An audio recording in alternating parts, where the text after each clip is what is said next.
लोकसभा के first phase में 21 राज्यों और केंद्र शासित प्रदेशों की 102 सीटों पर शुक्रवार को वोटिंग हुई। सुबह 7 बजे से शाम 6 बजे तक ये वोटिंग में 68.29% लोगों ने मतदान किया। 2019 के मुकाबले ये आंकड़ा 1% कम है।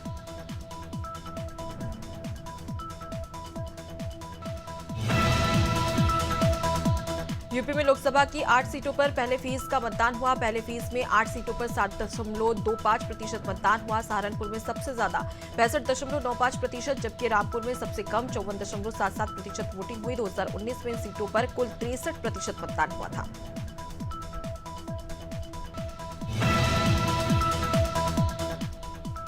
उत्तराखंड की सभी 5 लोकसभा सीटों पर 53.65% मतदान हुआ। लोकसभा चुनाव 2019 में 61.48% मतदान हुआ था। इस हिसाब से इस बार 7.83% कम वोटिंग हुई। प्रदेश में सबसे ज्यादा वोटिंग नैनीताल उधमसिंह नगर में 59.39% रही। राजस्थान में पहले चरण की सभी 12 सीटों पर वोटिंग हुई। मतदान 57.87% हुआ। इनमें 57.26% ईवीएम और 0.61% पोस्टल बैलेट पेपर से मतदान हुआ। इन 12 सीटों की तुलना में 2019 से करें तो रोचक तस्वीर सामने आ रही है। साल 2019 में इन 12 सीटों पर वोटिंग प्रतिशत 63.71% रहा। लोकसभा चुनाव के पहले चरण में मध्य प्रदेश की 6 सीटों पर 67% वोटिंग हुई। पिछली बार इन सीटों पर औसतन 75% वोटिंग हुई थी, लेकिन इस बार मध्य प्रदेश की 6 सीटों पर 8% वोटिंग घटी है।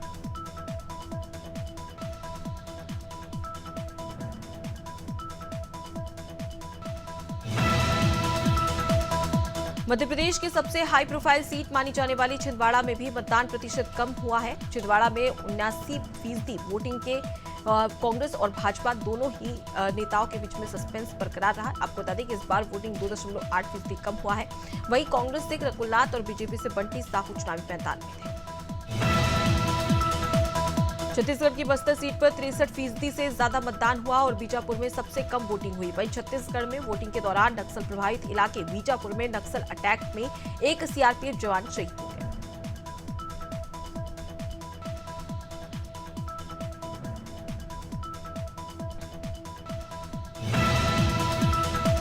मुख्यमंत्री विष्णुदेव साय ने कोरबा लोकसभा सीट से बीजेपी प्रत्याशी सरोज पांडे के पक्ष में प्रचार किया। इस दौरान सीएम साय ने जनसभा को संबोधित करते हुए कांग्रेस पर जमकर हमला बोला।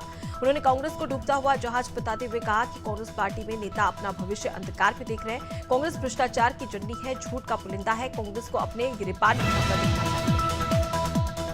मध्य प्रदेश में कांग्रेस को फिर बड़ा झटका लगा है। कांग्रेस के पूर्व विधायक हरिवल्लभ शुक्ला बीजेपी में शामिल हो गए हैं। भोपाल में बीजेपी प्रदेश कार्यालय में मुख्यमंत्री मोहन यादव ने उन्हें बीजेपी की सदस्यता दिलाई। आपको बता दें कि हरिवल्लभ शुक्ला के साथ उनके बेटे और कांग्रेस के जिला उपाध्यक्ष आलोक शुक्ला ने भी बीजेपी की सदस्यता ली।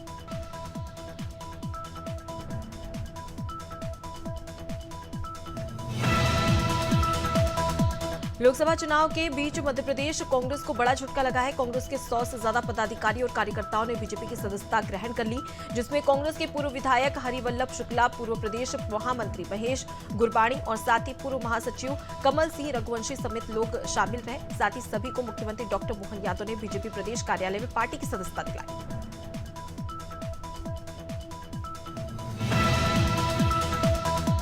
छत्तीसगढ़ के कृषि मंत्री रामविचार नेताम का बड़ा बयान सामने आया, जिसमें उन्होंने बीजेपी का विरोध करने वाले लोगों को राक्षस बताया। मंत्री नेताम ने कहा कि पीएम मोदी और बीजेपी का विरोध करना मतलब श्री राम का विरोध करना है। कोई सूर्पनखा बने, कोई दुशासन बन के चुनाव के दौरान छत्तीसगढ़ पहुंच रहे। उन्होंने कहा कि बीजेपी ड्रामा दल नहीं है और साथ ही उन्होंने कहा कि विजय रथ प्राप्त होगा। खरगोन में लोकसभा चुनाव की अधिसूचना जारी होने के बाद शुक्रवार को खरगोन बड़वानी लोकसभा सीट के कांग्रेस प्रत्याशी पूर्णलाल खरते ने नामांकन जमा किया है। उनके साथ कांग्रेस जिलाध्यक्ष रवि नाइक, दिनेश पटेल, राजेश मंडलोई सहित 5 लोग शामिल थे। आपको बता दें कि रिटर्निंग ऑफिसर कर्मवीर शर्मा के समक्ष पहुंचकर उन्होंने पर्चा भरा। रेलवे ने एक बार फिर छत्तीसगढ़ से होकर चलने वाली 22 और ट्रेनों को रद्द कर दिया है। ये गाड़ियां 29 अप्रैल तक कैंसिल रहेगी। पिछले 10 दिनों में 58 गाड़ियों को रद्द किया गया है। एसईसीआर तीसरी और चौथी लाइन बिछाने का काम करवा रहा है। इसके तहत infrastructure development, auto signalling system समेत कई काम किए जाएंगे।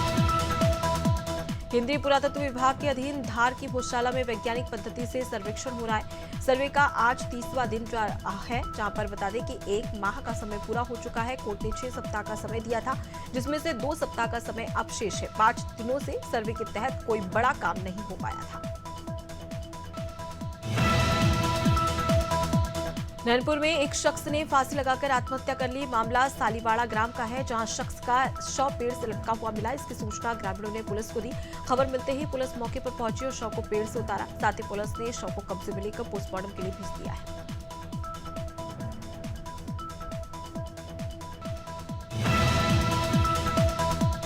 मिर्जापुर थाना लालगंज क्षेत्र में एक प्रेम पंच का मामला सामने आया, जहां प्रेमी ने जहर पीकर प्रेमिका को मारने की कोशिश की। जानकारी के मुताबिक दोनों के बीच 2 साल से प्रेम प्रसंग चल रहा था। आरोपी युवक ने शादी का झांसा देकर कई बार प्रेमिका से शारीरिक शोषण किया। साथ ही परिजन का कहना है कि थाने में कोई सुनवाई नहीं होने के कारण उन्होंने एसपी को प्रार्थना पत्र देकर न्याय की गुहार लगाई। मांदा में जानलेवा स्टंट करने से युवक की जान चली गई। मामला मटोंद कोतवाली इलाके का है। युवक खंबे पर उल्टा लटका कर इंस्टाग्राम पर रील बना रहा था कि ध्वजारोहण के लिए बना खंबा टूट जाने से युवक की मौके पर ही दर्दनाक मौत हो गई। अब अचानक घटी इस घटना से परिजन में कोहराम मच गया है।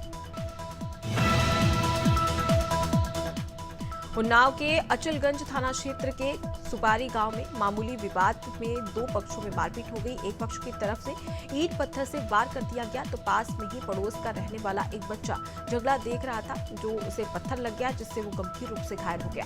जिला अस्पताल में उपचार के दौरान उसकी मौत हो गई है। घटना की सूचना मिलते ही पुलिस मौके पर पहुंची और अब जांच की जा रही है। दुर्ग के फरार कैदी को पकड़ने में बिहार पुलिस को सफलता मिली है। फरार होने के बाद आरोपी ने मुजफ्फरनगर के एक ज्वेलरी शॉप में लगभग 51 लाख रुपए के ज्वेलरी की लूट की घटना को अंजाम दिया था। फरार आरोपी को लूट की घटना के बाद पुलिस की टीम ने गिरफ्तार कर लिया है। अब दुर्ग की पुलिस टीम उसे पूछताछ कर रही है और साथ ही आगे की कार्रवाई में जुट गई है।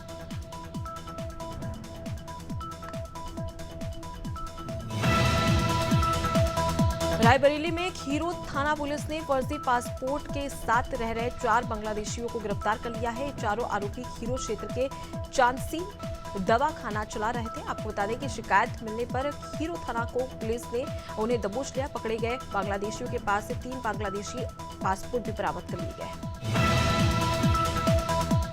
शिवपुरी में करेरा थाना पुलिस को बड़ी सफलता मिली है। पुलिस ने एक स्मैक तस्कर को गिरफ्तार कर लिया। पुलिस ने आरोपी के कब्जे से 20 ग्राम स्मैक बरामद कर ली है। जब्त माल की कीमत करीब 4 लाख रुपए बताई जा रही है। पुलिस को मुखबिर की सूचना मिली थी कि एक युवक ट्रक से स्मैक लेकर करेरा की तरफ जा रहा है। सूचना मिलते ही पुलिस मौके पर पहुंची और इस अभियान में धर दबोच आरोपी। हमीरपुर में राठ पुलिस ने अवैध हथियार फैक्ट्री का खुलासा करते हुए 2 आरोपियों को गिरफ्तार कर लिया। उनके कब्जे से हथियार और भारी मात्रा में असला बनाने के उपकरण भी बरामद कर लिए गए हैं। जानकारी के मुताबिक पुलिस को मुखबिर की सूचना मिली थी कि राठ थाना क्षेत्र के सैनी रोड पे अवैध असला फैक्ट्री संचालित हो रही थी। सूचना पर पुलिस ने अवैध असला फैक्ट्री पर छापामार कार्रवाई की है। ग्वालियर शहर में शुक्रवार रात संगम वाटिका में भीषण आग लग गई, जिसमें रंग महल का गार्डन और बैंक्वेट भी जल गया। आपको बता दें कि घटना के समय संगम वाटिका में हल्दी मेहंदी का कार्यक्रम चल रहा था। कार्यक्रम में 25 कर्मचारियों के साथ ही कई मेहमान भी मौजूद थे। गनीमत रही कि किसी के हताहत होने की खबर अब तक सामने नहीं आई है।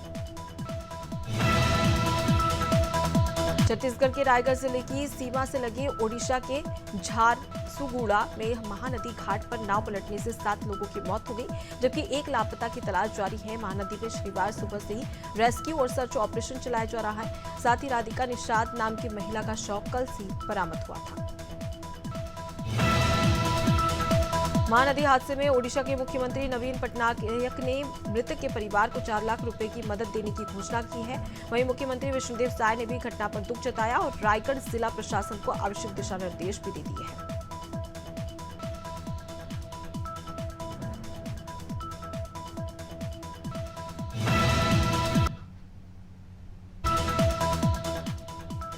छिंदवाड़ा से चुनाव ड्यूटी कर लौट रहे पुलिस जवान और होमगार्ड सैनिकों की बस हादसे का शिकार हो गई। शनिवार सुबह करीब 4 बजे बस की टक्कर ट्रक से हो गई और इस दौरान बस पलट गई। हादसे में 21 जवान घायल हो गए हैं। 9 जवानों को बैतूल और 12 को शाहपुर के सरकारी अस्पताल में भर्ती कराया गया है, जहां पर उनका इलाज जारी है।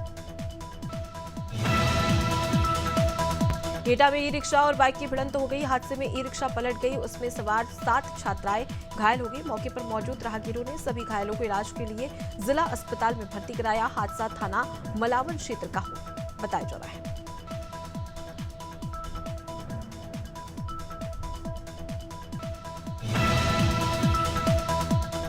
जलगांव की मोरिया ग्लोबल केमिकल कंपनी में हुए विस्फोट में 2 और लोगों की मौत हो गई है। अब विस्फोट में मरने वालों की संख्या बढ़कर 4 हुई है।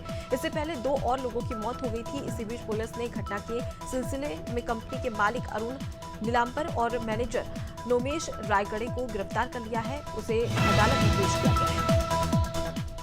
सीहोर में ट्रैक्टर पार्ट्स की दुकान में अचानक आग लगी। आग ने देखते देखते भीषण रूप ले लिया। स्थानीय लोगों ने इसकी सूचना पुलिस और फायर ब्रिगेड को दी। सूचना मिलते ही फायर ब्रिगेड की टीम और पुलिस मौके पर पहुंची और फायर ब्रिगेड की टीम ने आग पर काबू पा लिया गया। फिलहाल दुकान में आग लगने का कारण अब तक स्पष्ट नहीं हो पाया है।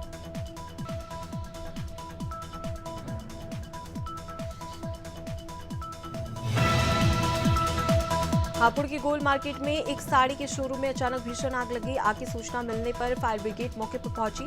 आग इतनी भीषण थी कि दूसरे जनपदों से भी फायर ब्रिगेड को बुलाया गया, जिसके बाद आग पर काबू पा लिया गया। वहीं आग के धुएं के कारण लोगों को सांस लेने में काफी परेशानी का सामना भी करना पड़ा। फिलहाल आग लगने का कारण शॉर्ट सर्किट बताया जा रहा है।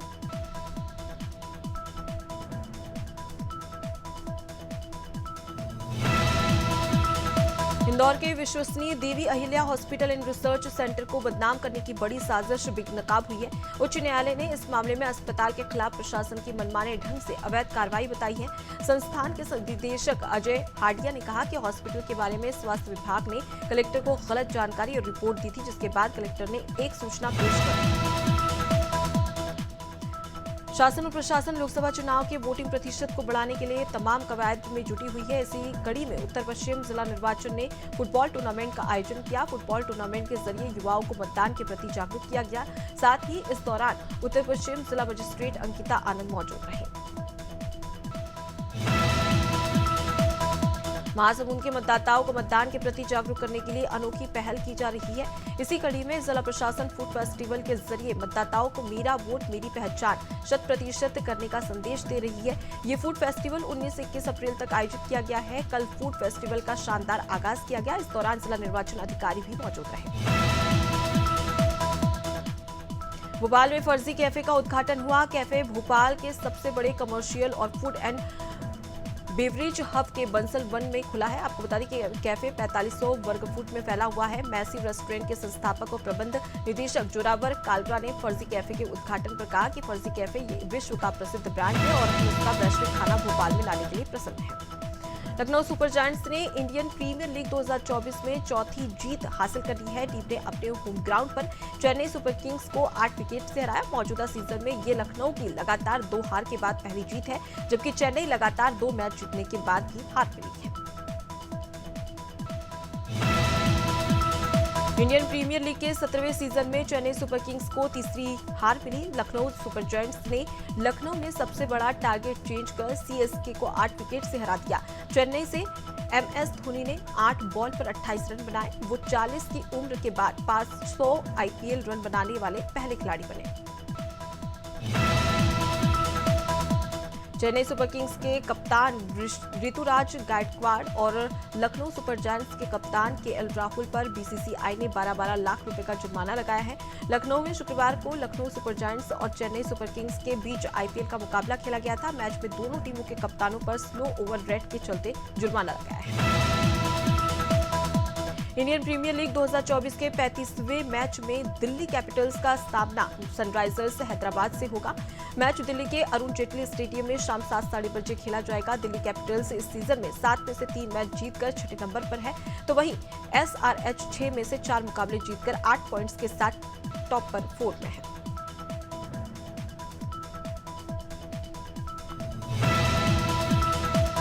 छह साल की तक्षवी वाघानी ने स्केटिंग में गिनीज वर्ल्ड रिकॉर्ड बनाया है। तक्षवी ने 25 मीटर 16 सेंटीमीटर तक सबसे कम लिम्बो स्केटिंग का रिकॉर्ड बनाया। तक्षवी का स्केटिंग करते हुए video Guinness book of world record के जरिए आपको बता दें कि गिनीज बुक ने अपने ट्विटर पर शेयर किया है। तक्षवी गुजरात के अहमदाबाद की रहने वाली है।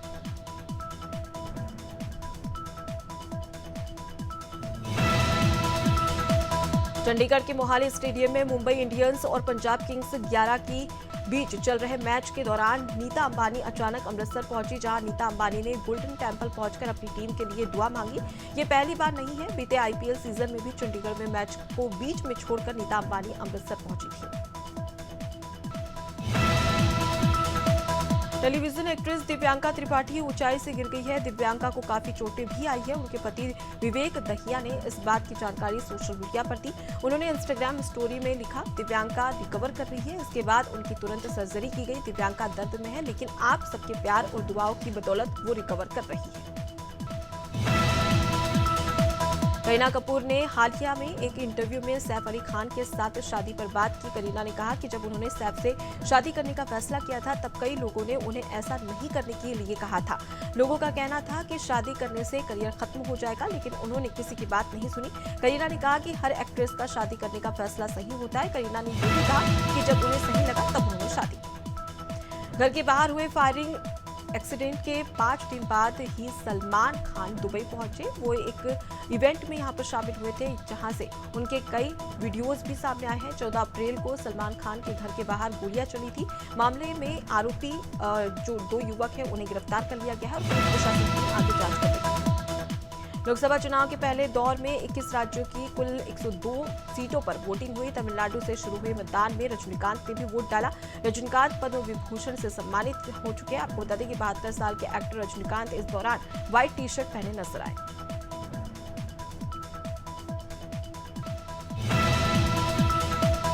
मध्य प्रदेश में अगले 3 दिन इंदौर समेत 19 जिलों में बारिश होने के आसार हैं। मौसम विभाग ने आंधी बारिश का अलर्ट भी जारी कर दिया। इससे पहले शुक्रवार को प्रदेश में गर्मी का असर देखने को मिला। खंडवा में पारा सबसे अधिक 42 डिग्री रहा। ग्वालियर, जबलपुर समेत 19 शहरों में पारा 40 डिग्री के पार रहा।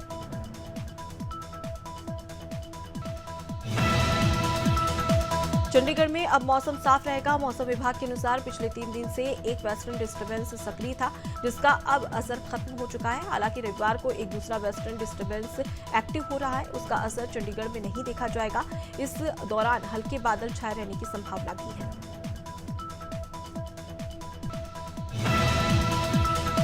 बिहार के कई जिलों में आज भी मौसम शुष्क बना रहेगा। मौसम विभाग की ओर से प्रदेश के 13 जिलों में आज लू का येलो अलर्ट जारी कर दिया गया है। अगले 48 घंटे में अधिकतम तापमान में 2 से 3 डिग्री की बढ़ोतरी का पूर्वानुमान है।